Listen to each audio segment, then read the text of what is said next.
চিংড়ি মধু কীভাবে বানালাম আপনাদের সাথে সব চলুন শেয়ার করে দেখি। আছো সবাই ভালো আছো, আমিও ভালো আছি। নাজ কিচেনে সবাইকে স্বাগত। আজ আমি বানাবো লেবু চিংড়ি। তার জন্যে চিংড়িতে লেবু মাখিয়ে দেবো, লবণ দিয়ে দেবো,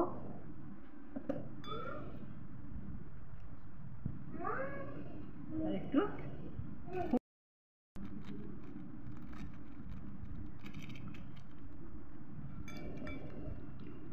দেখুন বন্ধুরা কত সুন্দর কালার হয়েছে।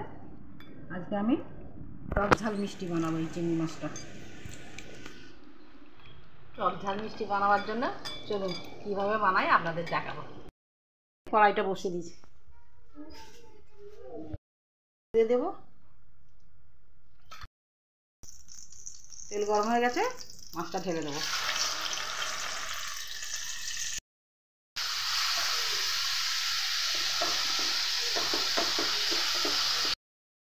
তুলে নেব।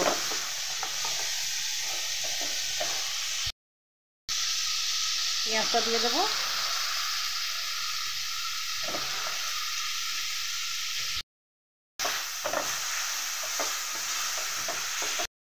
আদা রসুন একসঙ্গে বাটা করা দিয়ে দিলাম, দিয়ে দেবো।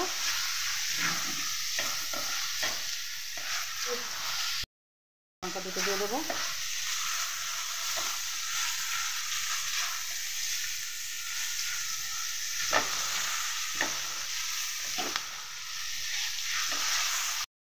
চিংড়ি মাছটা পেঁয়াজ লাল হয়ে গেছে, এবার দিয়ে দেবো। আর একবার নেড়ে দেবো, জল দিয়ে দেবো, মশলা দিয়ে দেবো। লঙ্কার গুঁড়ো দিয়ে দিলাম, হলুদের গুঁড়ো দিয়ে দেবো, ধনে দিয়ে দেবো।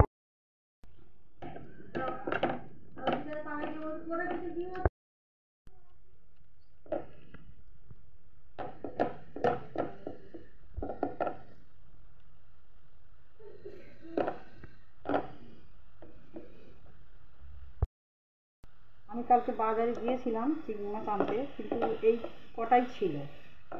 ভাবলাম একদম ফিরে কেন যাব, যা হয় ওটাই নিয়ে যাই।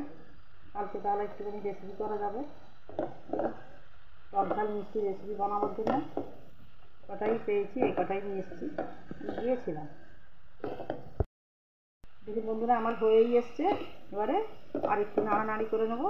কালারটা দেখুন কত সুন্দর হয়েছে। চিংড়ি মাছগুলো একদম ছোটো না, কিন্তু সাইজে বড় বড়। আর আমি এবারে নামাবার আগে সেটাকে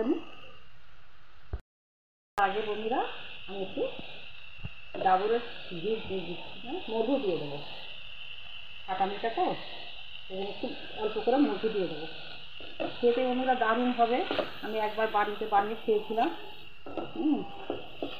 আবার আজকেও সেইভাবে যদি বানাচ্ছি, খেতে ভালো লাগবে। আপনারা নিশ্চয়ই বানাবেন, বাড়িতে খাবেন, নাচ কিন্তু শেয়ার করবেন, ফলো করবেন, কমেন্ট করবেন। আর আমার চ্যানেলটাকে বেশি বেশি করে দেখবেন, পুরোটাই দেখবেন, স্কিপ করবেন না। দুর্দান্ত হয় খেতে এটা। একবার হলো আপনারা বানাবেন। নামাবার আগে আমি আর একটু লেবু দিয়ে দেবো। কাটা মিঠা লাগবে খেতে, কিন্তু অপূর্ব হবে জিনিসটা।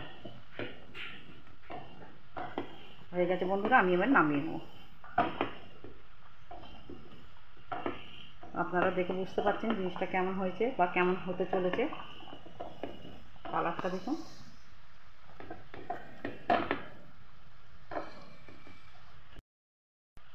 গ্যাসটা বন্ধ করে দিই। হয়ে গেছে, নামিয়ে নিচ্ছি। অল্প একটুখানি মধু দিয়ে দেবো, ব্যাস। আর দেবার দরকার নেই বন্ধুরা। রান্নাটা কত সুন্দর হয়েছে দেখুন। আমার চ্যানেলটাকে আপনারা সব সাবস্ক্রাইব করে দিন, অবশ্যই বাড়িতে ট্রাই করুন। দেখুন কত সুন্দর কালারও এসছে।